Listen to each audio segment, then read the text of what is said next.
G'day, guys, and welcome to another episode of the We3Travel podcast. Now, have you ever wondered or perhaps feared what it's like to travel with a teen? Me too. Since we've just entered this stage in our life with Kalira, I've brought in my friend Tamara Gruber on today's podcast to share her tips.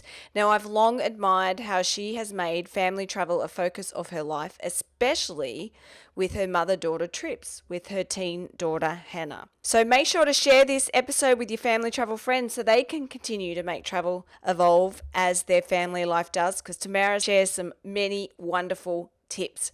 Now, Tamara is a marketing professional, travel writer, and podcaster. In 2013, she launched We3Travel to share her passion for family travel and her detailed trip itineraries and tips to help make planning a family vacation quicker and easier. And since 2016, she has also been sharing her love of travel as co-host of the Vacation Mavens podcast, offering destination information and tips to help you get out the door. She has recognized the need for women in their midlife to take time for themselves, and so recently launched Your Time to Fly, a travel and lifestyle website for women in their 40s and 50s. And we'll talk a little bit about that on the podcast. Remember, you can also watch this podcast on YouTube and be sure to subscribe to it on your favorite platform. G'day and welcome to the We3Travel podcast. We're Kaz and Craig Makepeace, your hosts, ready to help you travel more and create better memories, no matter your chosen lifestyle. Well, hi Tamara. Thanks so much for joining us on the podcast. I'm stoked to be chatting with you. I know. I'm stoked to see you. Yeah. And so tell me a little bit about where you are now. So I'm home in Rhode Island, where I've mostly been, although we did just take a big road trip. But yep, home in Rhode Island with my husband and teen daughter. Awesome. And we're going to talk a little bit about your road trip in a moment. But I wanted you to join us on the podcast because you have a lot of experience, like in family travel, but in particular recently teen travel. And that's something I've not been able to share much about with our community because we've only just hit it. Yes. So get ready. Yes, I want to know because it is amazing how different things are once they, for me right now, turn 13. Yeah. And our eldest Kalira is already sort of grumbling about travel, which is very different because it's always been such a big part of our life. So I want to hear your tips and your sage advice and how you make it work with a teenager and with your family. So first of all, let's just get a bit of background information into your life and your travel life. And it is a big focus of your life. So how have you made it that way and how has it kind of changed through the years? Yeah. So we're not a full-time traveling family. So kind of more traditional. My husband has a full-time job. I've worked a number of different kind of side hustles, although now I'm 100% focused on travel blogging and podcasting.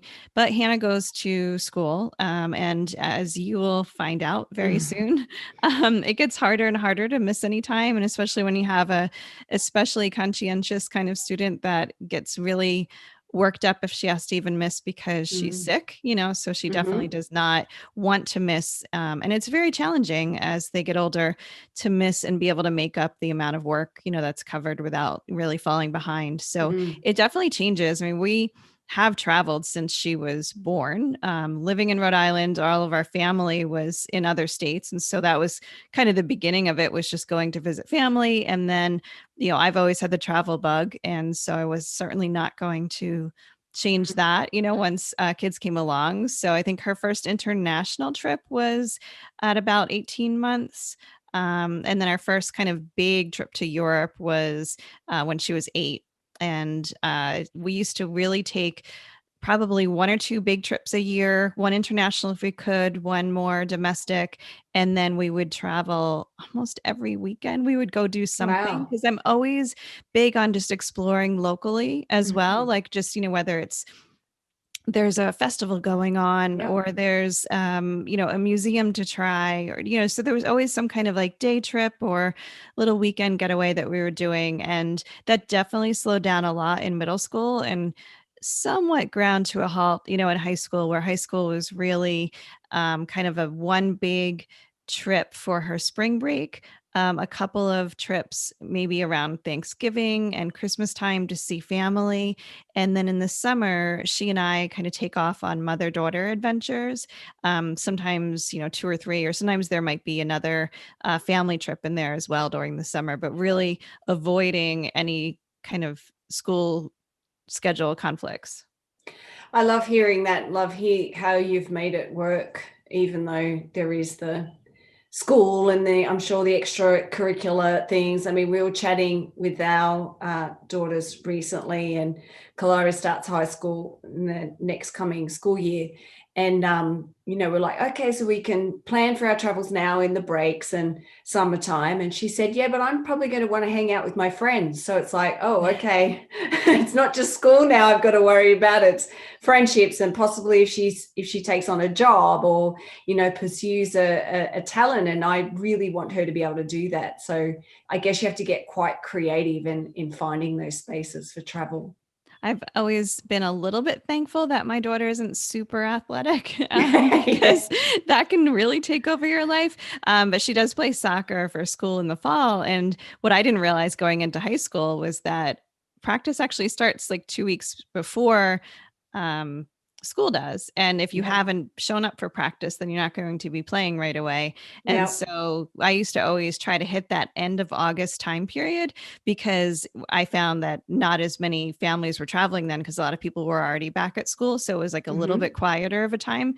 And I thought that was like a sweet spot. And then I realized, oh, we Oh can't no. do that anymore. So, and I have a little bit of resentment sometimes that I've given up that time just for her to sit on the bench sometimes. But Yeah, I can imagine. Hard things to deal with. I know that you say you are an obsessive travel planner. So do you think having a teenager and traveling with them, it's important to be a little bit obsessive about travel planning? Like, is it much harder to just wing it? I'm not sure. I will say that for me, travel planning has always been something that I really enjoy doing. So I want to do it ahead of time, but I just find it makes our travels smoother. Mm, I plus I'm more of a planner kind of person. I know that um, my daughter is at least, kind of likes to like know what's coming. mm, And so for us, like the whole like winging it was never our style, but I mm. just find like it's just so much easier to be like, oh yeah, and this is where we have our dinner reservation and this is when we're doing that, because then we don't have that stress of where do you want to eat and like searching for something, to do, or finding out that something is closed when we were planning Mhm. on going to that. So I'm not sure it really changed, but it definitely has been important for us just to keep travel going smoothly. And I do think maybe, for teens that might be a little bit more reluctant to make sure that they have a great experience, it means that they'll want to go on the next one. Right. So, Yeah, that's so true. I know when we travel and there's an itinerary prepared, I always say to Craig, "Oh my, this makes the experience so much better." Because and it was hard for us, we've done so much full-time travel, so you really don't right. have time to sit down and plan. But the logistics when you're moving so quickly, especially when it comes time to finding places to eat, and we have a lot of dietary considerations, that Yeah. consumes so much of your actual travel time.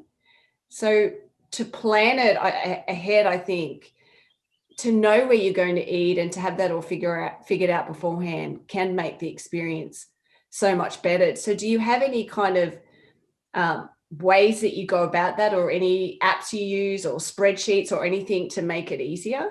Yeah, definitely. I kind of always look at travel planning as like lasagna, like layering of things, Mm-hmm. So first you kind of determine your destination, then you figure out what you want to do in that destination. And then I'll do some research around, what is open on these particular days, trying to get the hours and the days kind of lined up. And then um, I'll look at more of a map to see what Mm, things are kind of, especially if we're in a city, for example, see what things are clustered near each other, what makes sense just from an itinerary flow. So we don't have a lot mm, of backtracking. And then once I know, okay, we're going to be here at that particular time, I know we're going to be hungry afterwards. Then I start to look at like that radius, around what there is. And I'll look at Yelp. I'll use Open Table or Resi, for Mm-hmm. reservations. Because I always find like if you can make a reservation, it's Yeah. great because then you don't get there and it's like, oh, well, we have a 45-minute wait and you're already really hungry. And Mm-hmm. that's when people get angry at each other. Yeah. So I use those a lot. I will use TripAdvisor sometimes. I feel like Yelp, you'll get a little bit more of reviews from the locals, whereas like TripAdvisor, you get a little bit more review from the travelers, which may not have quite the same perspective. Mm-hmm. And then sometimes it's honestly just like Google Maps. But then, of course, like I'm also reading all kinds of blogs from that area. And so if people recommended something that they really love, then that goes on my list. So I Mm-hmm. have multiple sources for sure. Yeah, it's great. And I think people underestimate the value of a map. Like, I love that you said that because that's my most useful tool when planning. And I use the places function of Google Maps, Yes, it's so which is helpful, so right? Like when you good. star something and yeah, Yes. because then you can just look at it visually and see like, Yes. okay, this is where I'm going to be. This is where, we're going. Yeah, it's kind of like nothing makes sense until I see it on a map. And then it kind of all the pieces of the puzzle click together. Yeah, I think it's Yeah. back in the day when I was in college, I worked for AAA, which you may not be as familiar with them, but it's like American Automobile Association. And so Mm-hmm. a lot of what they do are like people would come in and I would map out trips for them and I would literally like highlight on a map where to go.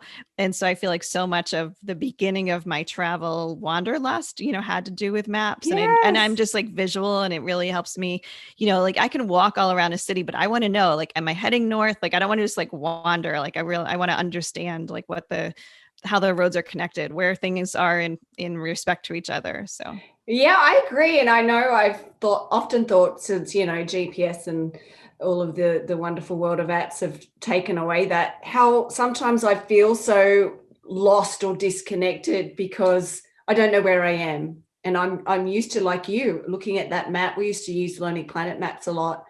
And you just got such a great sense of feeling a little bit rooted, I guess, and knowing where you were and what direct you just kind of felt a little bit more in control. Like otherwise, yeah. I just feel like I'm floating through an area, not quite understanding where I am.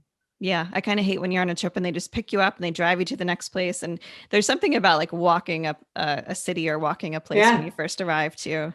yeah. You're like, where am I? But yeah, just figuring it out yourself was so much better. And I've been chatting a little bit to people recently about technology and how it's also wonderful, but it is taking away some of those aspects of travel that were so rewarding, like using the map, but also getting lost and having to talk to a local to figure out where to go. And, Yeah, the apps have yeah. taken that away. So does Hannah help at all with your travel planning? She does. I will say Yeah. that also decreases, with a teen because they're busy and it's not Yeah. their Yep. priority. And to be honest, what I find is that they don't even like to make decisions too far in advance because they don't want to think about it. Ah, They have so much on their plate day to day that, yep. I thought over this whole pandemic that she would be excited if she had something to look forward to. So I said, look, when you graduate, we're going to do a dream trip for you. Like that, you're going to get to pick it wherever. And she's like, when do I have to let you know? Because it's like she sees that as another thing to have pressure on her, where Yeah. that's Yep. not the intent at all. It was meant to be like, here's something to look forward to. And so I'll like slowly try to bring things up, like, well, like destination wise, but there's a lot of pushback, even though she loves traveling, there's just pushback to thinking about it because she just has so many other things that are a higher priority to her that are more front and center that she has to deal with right now and thinking far in advance is not really where a teen's head is. Yeah, that makes a lot of sense. I feel like my brain must still be a teenage brain because I feel the same way. It's like, oh my gosh, I have to know something a couple of months in advance. It's hard, but I can understand the pressure it must be for a teenager with everything they have going on in their lives. Yeah, we try to keep it like destinations, and then I'll do most of the work, and then I will present her with some choices, especially for our mother-daughter trips. Like when we went to the Canadian Rockies, I'm like, okay, here are some things that we can do. Would you rather do whitewater rafting or do this backcountry hike and cooking lesson? And like I'll kind Yep. of give her two activities to pick from, for a few different days, and that will guide us. So that she's had, I always feel like kids will be more invested, if they've had a role in planning Mm-hmm. it. And then Yep. generally when someone has a role in planning it, they're not going to complain to you because they had a role in Yes. planning it. Absolutely. I know that tip from when I used to be a teacher, and we have the children at the beginning of the year to help create the rules, because then they were less inclined to break them throughout Yeah. the year. So I know for sure the value of them taking ownership of something. I'm really curious about your mother-daughter trips, because I've watched you take them with Hannah for some time now, and it's really inspired me. I'm like, I want to do that with my girls. And I have taken Kalaya once before on a weekend trip, and I'm about to take Savannah. So I love this idea of mother-daughter trips. So can you talk a little bit more about how that started for you, and the kind of adventures that you go on, and sort of the value it brings to your relationship? Yeah.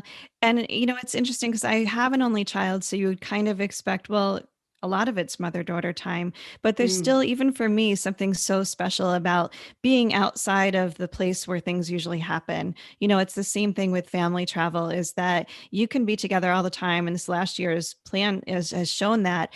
But to have it in a different setting, with different experiences happening, it just opens things up, for conversations, mm, for bonding, for all of that. So I find that, it's a huge benefit even for me. And I definitely think when people have multiple kids, to be able to have that one-on-one time mm, is really, really valuable. But for us, it started just from it really, I'm going to say necessity, but it's not really that. It's that, Glenn only got so much vacation time, and she had more time off school, mm, and I wanted to go somewhere, and I wanted her to experience things, and having the flexible, work that I do, and then working in travel, like it was just something that started pretty organically, for us to go take a little road trip. And then it turned into at least an annual, kind of road trip of some sort. And it's been wonderful. And I hope that she will always, you know, treasure it the way that I have, but also I know she's still looking forward to them. I know she's mm-hmm. sad that we didn't get to do one, last year. So it hasn't gotten to the point. I think the last time we did one, I even said to her, if you want, you can bring a friend. And she's like, no, I want it to just be the two of us. And that meant so Love much that. to me, because you have things that you're going through, you have the time that you're spending, especially on a road trip, so there's more time for conversation. But I'm Mm-hmm. always big on what I call like doing like shoulder to shoulder activities. So Mm-hmm. things that you are doing together and you're working on together and you're challenging yourselves together. And the other kind of good thing that's come out of it is that, like Glenn, for example, is really scared of heights. And Hannah likes to do adventurous things. And I'm somewhere in the middle where I'm not scared of heights, but I probably wouldn't pick to do some of the adventurous things that we've done. But it always makes me really proud. And I always feel like for her to also get that feeling of empowerment, especially Mm-hmm. as a girl, to feel strong, to feel empowered, to feel adventurous, to even see me sometimes struggle to overcome my fear, but then how I Mm-hmm. feel afterwards. It's just such a great foundation for her. And so, like, I don't know how many times we've called home to be like, you would have hated what we did today. Yeah, yeah, So it makes him like a little bit not jealous of the things that we're doing, when we're yeah, yeah, hanging off of a mountain or yeah. something like that. I love hearing that. And I think, so as you're saying, it is so empowering for her, and for her to be able to do that with you, her mother, and to be able to see that you go through those emotions of being frightened or nervous, and working through that as well. Because I know sometimes kids probably look up to us and think that we just got it. Like, we just get out there and we just do what has to be done, and they're just seeing us do that, not act like connecting into the fact that sometimes we're doing things that really scare us as well. Yeah. And so they're seeing that process, which I do think is really empowering for them. I will say it's coming through in different ways now too, because she's been learning to drive over the last 6 months, and soon she'll go for her driving test. And she now has a whole different appreciation for driving and what it takes. Mm, And she is more alert as a passenger and mm-hmm. more, aware of kind of the choices or challenges that I'm facing as a driver.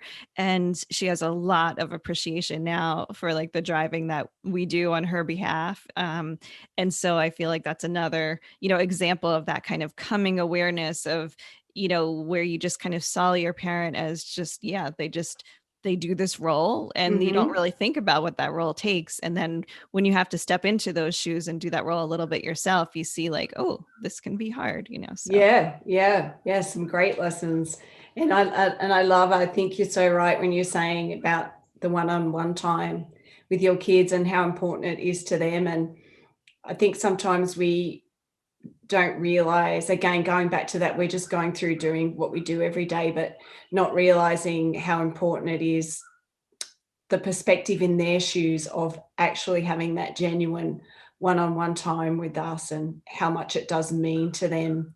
And you probably, when they become teenagers and are so interested in everything else in your life as well, you probably think they don't want or need that anymore. But I think it's really important for them to have that one-on-one time with a parent. I really do think that because they are under a ton of social pressure too. You think Mm, about social media and you think about the always on type of thing where mm-hmm, when we grew up, we could come home and just be in our safe space and like mm, and now it's just always on and there's always kind of something kind of weighing on them. And then there's just additional pressures. We're going through a college search process right now and I see how incredibly hard it is compared to when I was in that, stage. And they've known this for a long time. So they feel this for a long time. And to have a place where they can just kind of leave some of that behind and be in this like safe space with you where they have that unconditional love and like mm, and it's just kind of stepping away. And that's why I also sometimes love some trips that have a little bit of a disconnected portion. I know some teens might be mm-hmm. really resistant to that, but it helps for all of us. Yeah, yeah.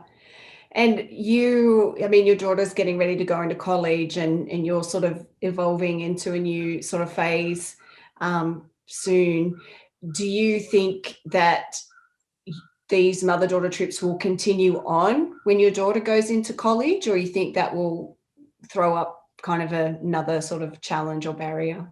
Yeah, I hope so, but I don't Mm, know, right? Like we really don't know what things are going to be like. She doesn't know what things will be like. Like, will she just need to have a job, and it's a little harder to mm, do that? And yeah, so there's a lot of unknowns ahead. I know that we will continue to offer her to join us on different things, but I think in some ways we're also excited about some of our future travel as well. I think yeah, that's going to be the yeah. only thing that gets me through when she does leave. Yeah, that's so true. I'm curious to see how that plays out. So Yeah.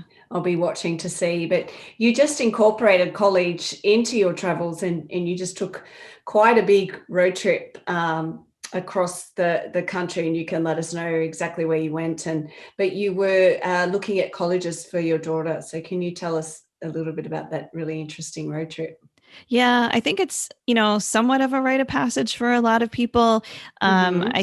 You'll find all this out about college in the Mm, US in the future, but perhaps, but um, some people will just kind of look at schools locally, but it's such a huge investment that it's really mm, something that you want to make sure you're going to like it. And it's a little bit challenging right now because there aren't the same kind of tours that are happening. A lot of that has moved online, but you can't really replace seeing and walking a campus and understanding the neighborhoods around it without being there. Like you can mm, do virtual tours. It's great. I see this building, I see that building, but how far does it take me to walk from mm. one to the other? And what is the neighborhood? Are there places to grab stuff? And or is it a very closed off kind of campus? And that kind of stuff really matters to her. And she's also looking at pursuing a career where there's only a limited number of schools that offer, what she wants to major in.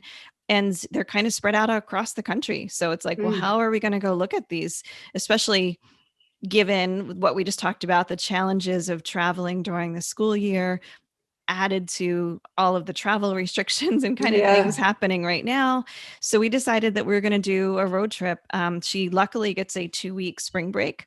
Mhm. Usually we would be off to like Europe or something. And so we decided this year, instead of flying from place to place, since we haven't flown in, over a year, that we were going to drive.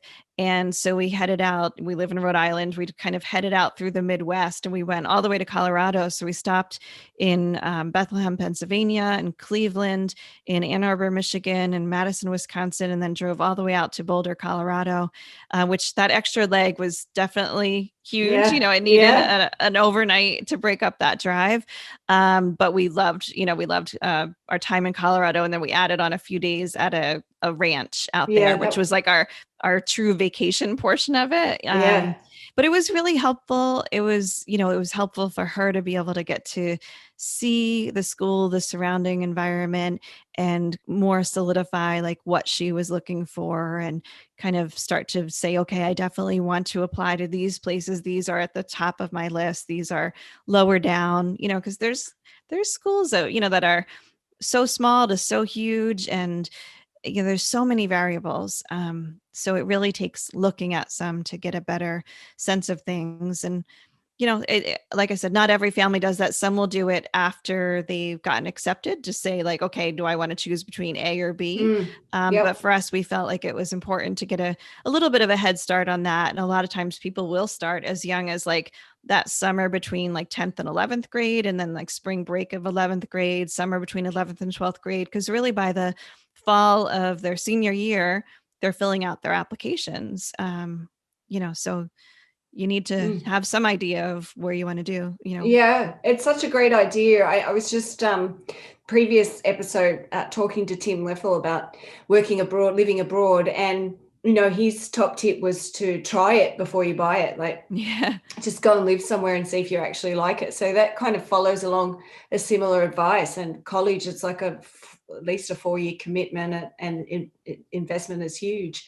So I think that's such a great idea, and to visit them before you apply as well, because it kind of saves you wasting time applying to colleges where you don't think you'll like being there. And you can't, as you said, like the virtual tours are great, but when you're traveling and you come to an area and you go, oh gosh, I could really live here. There's something Yeah. just about the energy of a place that you pick up, and Right. some people resonate with different energies. So I think that's just a really clever way to do it, and make it a family adventure as well. I mean, you fit in the ranch experience, and you saw some pretty cool things along the way. Yeah. And I think usually like if you're not covering as much distance, you can spend a little bit more time in the place. I know at least when we were Mm-hmm. in Cleveland, we went to the Rock and Roll Hall of Fame.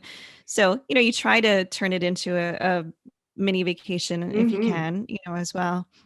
Although you might have something go wrong, like a broken leg, though, right? Yeah, yeah. We did come home. Glenn has refractured his foot. Oh And so no. a little bit of an incident tubing at the ranch, which was just, it was more because I think his foot had been injured in the past. And so Mm. it was maybe not as strong. So that just meant that I did a lot of driving on the way back. And Hannah actually got to try driving on the interstate at 75-mile-an-hour speed limits next to giant trucks, and Yeah, right. learn Wow. just how fun it was to drive for a long road trip. I will say she did 2 stints of 3 hours each. So that's a long way, That is, to yeah. go. Yeah. I couldn't imagine at that age taking on something like that. Yeah. I'd be terrified. I get a little uncomfortable and nervous now. So that's props to her. That's amazing. Well, and I had to sit in the back and try not to look because I was, Oh. a little nervous too. Yeah, no comment.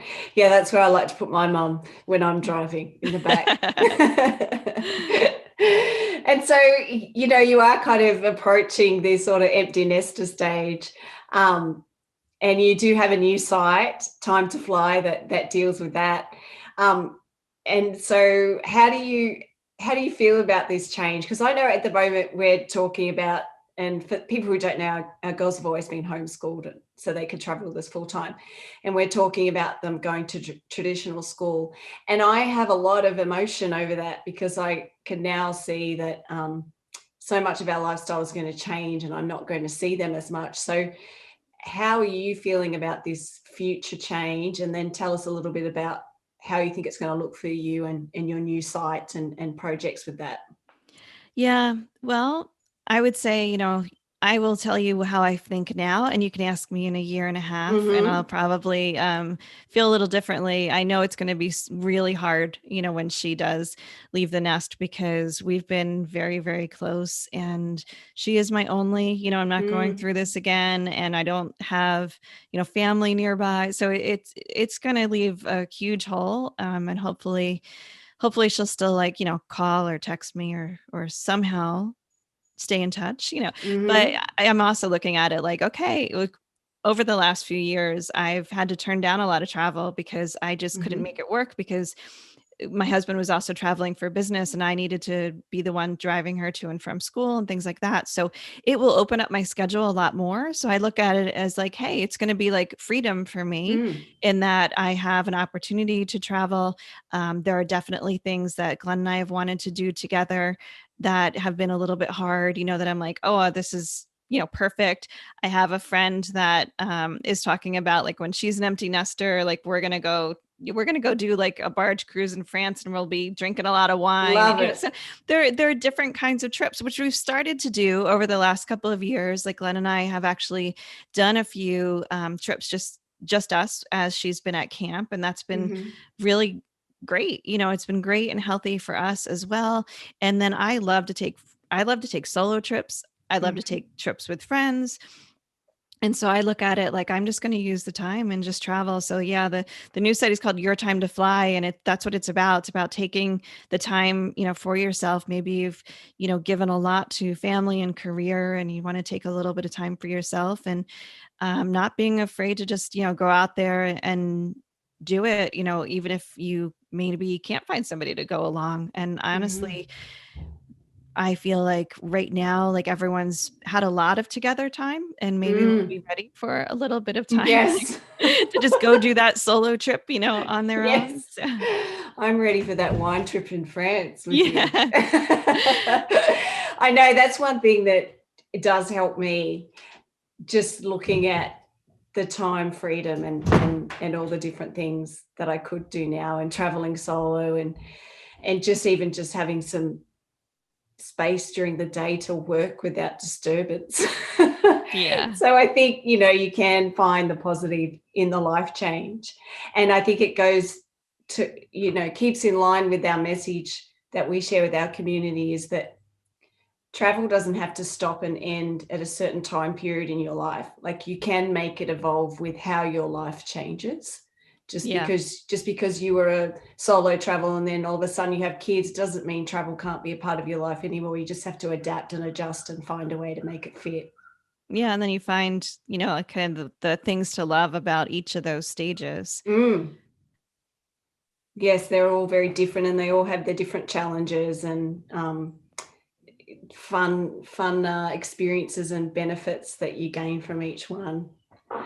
Before we wrap up, I'd love to hear what's been one of the best experiences you've had traveling, either as a family or just your mother and daughter trip.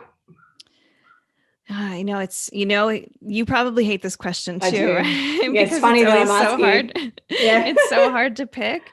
But I will say, like, as a family, a lot of us will go back to when we did a dude ranch a few years ago Oh, as a family. awesome. And we love this trip too, but it was a much shorter stay. Mm-hmm. But there is something just really, really cool about a dude ranch.